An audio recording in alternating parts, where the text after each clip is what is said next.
Hi everyone, Frank Westphal here, and in this video I'm going to show you how to make a bootable USB with Windows 11 on it, like this, using the Windows Media Creation tool. Windows 10 end of life is coming up on October 14th of 2025, and because of that we're going to want to be off of Windows 10 entirely prior to that or shortly afterwards. This is going to be a short video where I just show you how to make the bootable USB. But there are specific requirements that are new to Windows 11 that you really need to know before you try to install it, because if you don't know them, there's a good chance you'll run into issues and not actually be able to install it. I just did a video on explaining those requirements, and I also have videos on how to configure the specific requirements for Windows 11. So check those out if you want to know what the exact process for installing Windows 11 on your existing hardware is. All right, let's get to it. Okay, so now I'm on my laptop. This can be any computer that has an internet connection and that can read a USB disk. The USB disk that we're going to use has to be 8 gigabytes or more in size, and when we create the bootable media on this USB, it's going to format the disk and overwrite anything on it. So if you have files on your USB, you have to put them somewhere else before you use it for creating the bootable media. So I'm going to plug it in, and now we can see the USB. We don't need to do anything with it now, and then we just go to a web browser and type in download Windows 11. We always want to check the domain of places we're downloading software from. This is Microsoft.com. You don't ever want to get your software from third parties if you don't have to. If you can get it directly from the manufacturer, then you want to get it from the manufacturer. And this is free.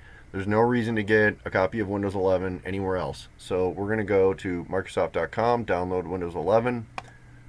And what we're going to do is create Windows 11 installation media, which means a DVD or a USB that is bootable. But if, say for example, you wanted an ISO to run some virtual machines, or you were going to use an ISO and Rufus to create bootable media, you could also get an ISO here. This is the easiest if you're going to put it on a USB. So we're going to download this, and that's been downloaded. That's actually in our downloads folder, and we're going to run it. This process of creating the bootable media can take a little while. Now, I like these settings, but if you didn't, if you're using a different language, you could uncheck these and choose a different language. There's actually no other option except Windows 11 here.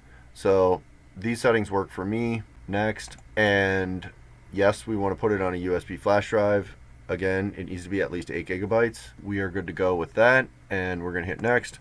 If you have multiple USB drives in your computer, you want to make sure you're choosing the right one. I only have one in this computer right now, so I know it's the right one. So next, this is where it's actually downloading the operating system installation files, and this can take a while. So we'll just let that run. So now the drive is ready, and we can hit finish. It's going to clean up some temporary files before the media creation tool is done running, and we are good to go. If we want to take a look at this USB, just to see what happened while all that time elapsed, we can look at it.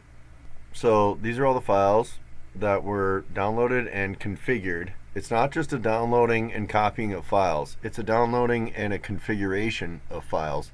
So if you try to copy this to another USB, it won't work, it won't boot. You have to actually create the bootable USB with the files that are downloaded, and that's what the media creation tool just did.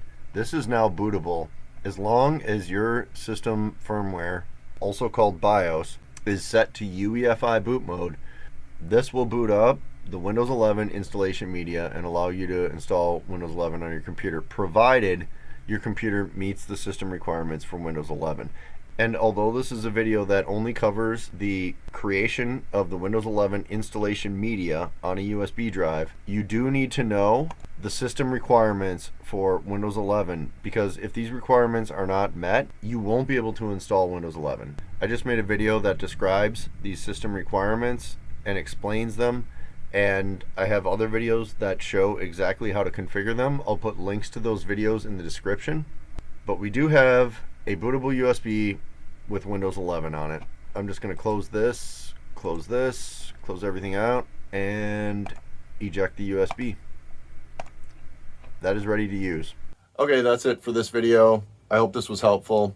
Thank you for watching. If you have any questions, please leave them in the comments. I do try to answer them. And if you're not subscribed already, please subscribe and hit the like button for more computer systems tutorials videos. Thank you. Bye.